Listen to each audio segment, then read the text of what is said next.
So if I had to guess, she loses her popular boyfriend, tries to make over a new dude, it's supposed to be a lost cause, but it's still actually hot.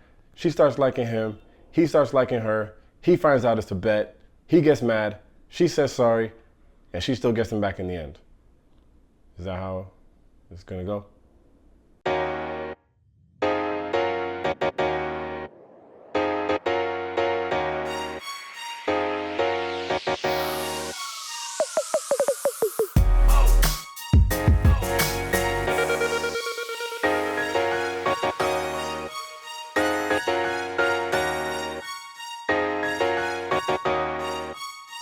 Alright, welcome to Tate's Take. If you're new here, I give spoiler-free movie and TV reviews.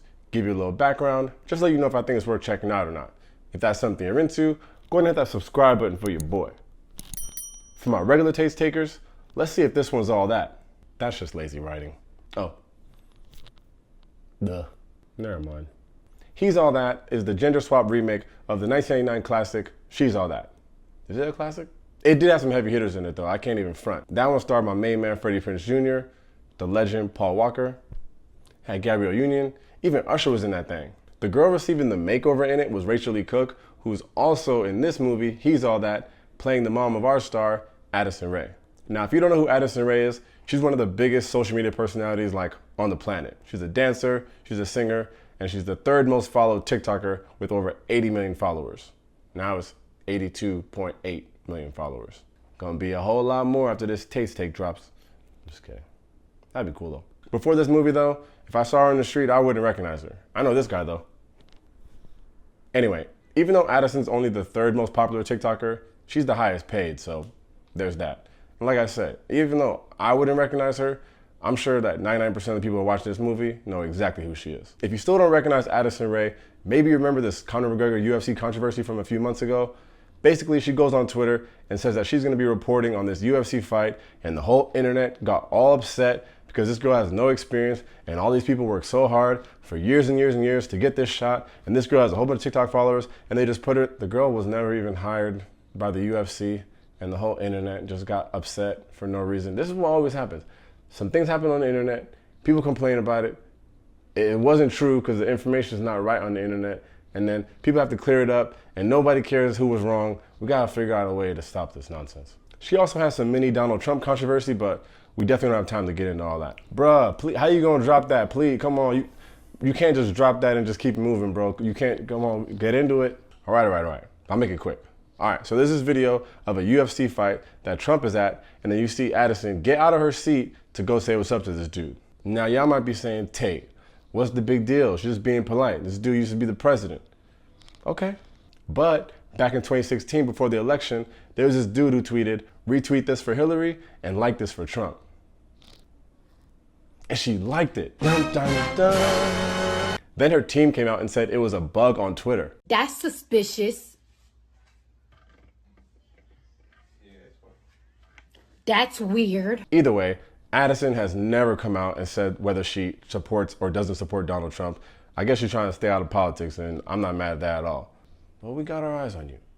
It's cool, I'm just joking. You can do whatever you want.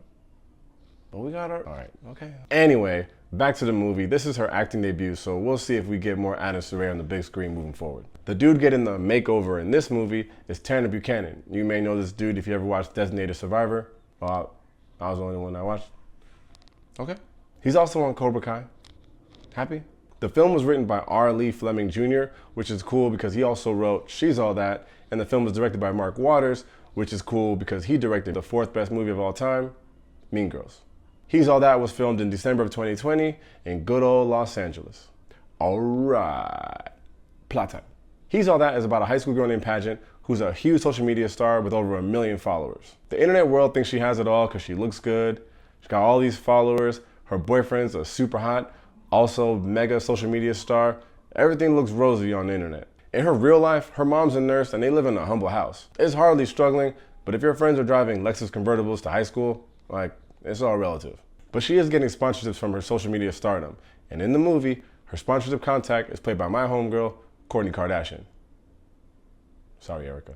This is also Kourtney's acting debut, but her and Addison are friends in real life, so here we are. Anyway, Pageant's social media empire starts to crumble when she catches her boyfriend cheating on her while she's live streaming, and the whole world's watching this meltdown. What are you doing? Okay, let's not freak out. What did you do? We're over, okay? Paget, what? You're still alive. Oh, shit. Determined to bounce back, Paget claims that since she made this other dude, she could make another one. So her and her friends make a bet to see if she could turn a lost cause into the next prom king. They find their target, and the game is on to see if they can turn this dude into a star. And now we got a movie. Like a remake of another movie that we already have, but just with different genders. So what's my take? I mean, I was joking in the intro, but that's the problem with these movies. You know exactly where they're going, like a mile away. And here is no different. And you can tell the trailer tells you the whole movie. It's super predictable, and it's pretty much a carbon copy of the original movie, which I guess maybe for some people is a good thing, since they like that movie, and maybe this could be that for a new generation. You know if you're in the target audience for this movie, and it ain't for everybody. This is some rich and affluent content. For example, the house that she's embarrassed to tell her friends that she lives in would be like a mansion in the hood. Not everybody's gonna relate when your world collapsing is you losing followers on the internet. There's a scene when she comes down for breakfast. In fact, this is like the first scene, is how the movie starts. She's coming down for breakfast, she opens up the mail and she finds a $3,000 check. This kid is 17. You know how many grown-ups never seen a $3,000 check? Anyway, another thing I'll never understand about these movies is that how do these people not realize that these so-called nerds are already hot? Like, this dude has an 8-pack. This is your huge makeover project? Besides the cookie cutter plot and predictable story, the positives of this movie are the actors. For this to be Addison Rae's first movie, I think she did a pretty good job. She didn't even seem like a first timer, and maybe there's a little movie career brewing for this kid. And just like the UFC thing, people are gonna probably kick and scream that Addison doesn't have any experience and that people have been training for years and years to be actors and they didn't even get a shot like this, and she only got a shot because she's famous on TikTok.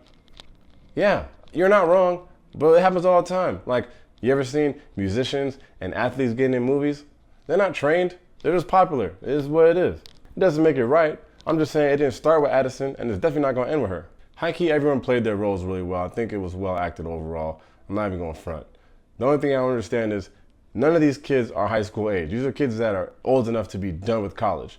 Like, some of these dudes got full beards. Meanwhile, some of us can't even, never mind.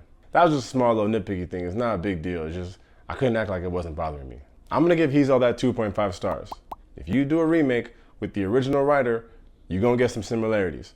However we liked She's All That back in 1999 is what I predict is the feedback and response for He's All That in 2021. Is it 2021 or 2021? It's non-stop similarities to the first one, just different genders. They even have a synchronized dance at the prom. Does anybody's high school even do this? Isn't all these movies? Where is it in real life? I'm not gonna lie though, the song was fire, so there's that. I'm not above keeping it real. I Shazammed it. Yeah, it's out there. I said it. No one's gonna watch this movie for twists and turns and plot points, but for the teens and tweens, I think it's worth checking out. Did I just say tweens? Anyway, this movie is no Mean Girls by any stretch of the imagination, but I think the target audience could find something from it. And it's only 90 minutes, so at least they didn't drag it out. I'm giving points for that. He's All That is available right now, exclusively on Netflix. As always, thanks for checking out Taste Take. If you enjoyed the video, make sure to hit that like and that subscribe button in the comments. Let me know, were you a fan of She's All That? Are you gonna watch He's All That? Do you know who Addison Rae is? Do you care about Addison Rae? Are you mad that she liked that tweet? Anyway, let me know. Thanks for the time, y'all. Peace.